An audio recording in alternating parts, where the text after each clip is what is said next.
La musique résonnait dans la pièce, les sons discordants créant un climat de tension. Des amis, des ennemis, qui sait? Les uns et les autres débarquaient chez moi, sans prévenir, sans même frapper. Je les voyais arriver, un sourire énigmatique sur leur visage, un air de supériorité dans leur regard. C'était loin d'être la première fois que cela se produisait, et pourtant, je me sentais toujours pris de court. La poule, ma sœur jumelle, me regardait avec un air de détachement, comme si elle ne s'intéressait pas à la scène qui se déroulait sous nos yeux. Moi, je me sentais énervée, la colère montant en moi comme une ébullition.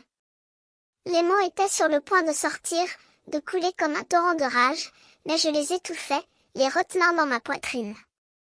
Puis, le lendemain, la nouvelle arrive. Un petit Andy, une vraie petite peste, qui se croyait le maître du monde.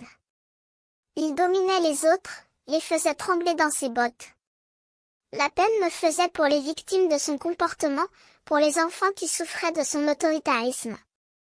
Mais je savais que je ne pouvais pas intervenir, que je ne pouvais pas l'arrêter. La rentrée scolaire approchait, et je savais que les choses allaient s'aggraver.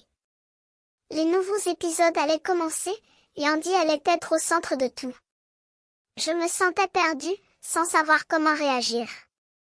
Mais je savais que je ne pouvais pas abandonner, que je devais trouver un moyen de résister. Je me suis rappelé que la télévision allait diffuser de nouveaux épisodes à partir de lundi, à 17h20, sur Télétoon+. Je me suis dit que peut-être, juste peut-être, je pourrais trouver un moyen de dénoncer Andy, de faire comprendre aux autres qu'il n'était pas le seul maître du jeu.